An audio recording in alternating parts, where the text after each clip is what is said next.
Firman Kudus Kebangunan Pagi mengalami, menikmati, dan mengekspresikan Kristus berita yang keempat.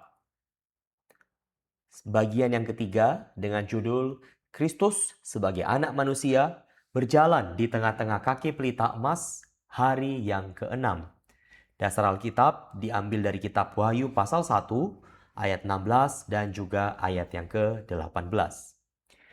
Saudara-saudari, hari ini kita melihat Kristus sebagai Dia yang memegang para utusan gereja di tangan kanannya yang memiliki kunci maut dan Hades. Di dalam kitab Wahyu 1 ayat 16 dan 18, Yohanes melihat bahwa di tangan kanannya ada 7 bintang dan bahwa ia memegang kunci maut dan Hades. Ini menunjukkan bahwa Kristus memiliki otoritas yang mutlak bukan hanya atas gereja, tapi juga atas segala kuasa yang berkaitan dengan kematian.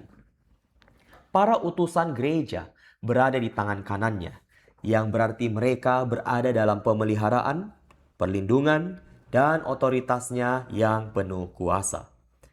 Hal ini memberi kita satu pandangan bahwa kesaksian gereja tidak berdiri di atas kemampuan manusia, melainkan berdiri dalam tangan Kristus yang berdaulat. Ketika kita melihat bahwa para utusan berada di tangan kanannya, kita menyadari bahwa Tuhan sendiri yang memegang tanggung jawab atas gerejanya. Tangan kanan melambangkan kuasa, otoritas, dan jaminan yang kuat.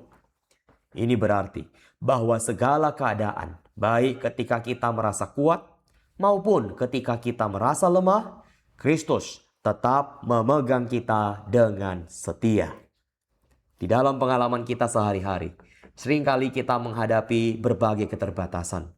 Bahkan mungkin merasa tidak sanggup menjalani kehidupan gereja dengan baik. Namun pada saat seperti itu, kita perlu kembali melihat bahwa yang memegang kita bukanlah diri kita sendiri, melainkan Kristus. Ia tidak pernah melepaskan, tidak pernah lalai, dan ia selalu menjaga kita dalam tangannya. Selain itu, Kristus juga memiliki kunci maut dan Hades yang menunjukkan bahwa ia telah melewati kematian dan keluar sebagai pemenang melalui kebangkitannya. Maut tidak dapat menahan dia. Hades tidak memiliki kuasa atas dia. Ini berarti segala sesuatu yang berkaitan dengan kematian, kegelapan, kuasa yang menahan manusia, semuanya berada di bawah otoritas Kristus. Dalam pengalaman kita, mungkin kita menghadapi situasi yang terasa menutup jalan, membatasi atau membuat kita seolah tidak memiliki jalan keluar. Namun ketika kita melihat pada Kristus, kita menyadari bahwa Ia memiliki kunci.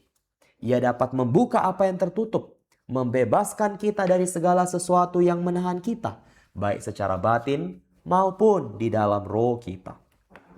Saudara-saudari, ketika kita memberi tempat kepada Tuhan untuk bekerja di dalam kita mulai masuk ke dalam pengalaman kemenangannya secara praktis. Setiap kali kita menyangkal diri, memikul salib, dan mengikuti pimpinannya, kita sedang memberi jalan bagi Kristus untuk menyatakan otoritasnya di dalam hidup kita. Dalam proses ini, kita belajar untuk tidak bersandar pada diri sendiri, tapi percaya sepenuhnya kepada Dia yang memegang segala sesuatu. Semakin kita hidup dalam kesadaran ini, semakin kita mengalami kebebasan, kelepasan, dan keteguhan di batin kita. Kita tidak mudah lagi diguncangkan oleh keadaan, karena kita tahu bahwa Kristus berdaulat atas segala sesuatu. Dan Ia setia menjaga kita di dalam tangannya sampai akhir, sehingga kita dapat berdiri sebagai kesaksiannya yang hidup di tengah dunia. Mari kita berdoa. Tuhan Yesus, kami bersyukur karena Engkau memegang kami di tangan kanan-Mu yang penuh dengan kuasa. Terima kasih karena Engkau berdaulat atas segala sesuatu, bahkan atas maut dan Hades.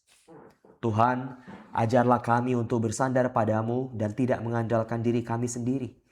Kuatkan iman kami untuk percaya bahwa Engkau memegang hidup kami sepenuhnya. Bawa kami hidup di dalam kemenangan-Mu setiap hari, sehingga kami dapat menjadi kesaksian-Mu yang hidup, teguh, dan bersinar bagi kemuliaan-Mu. Amin.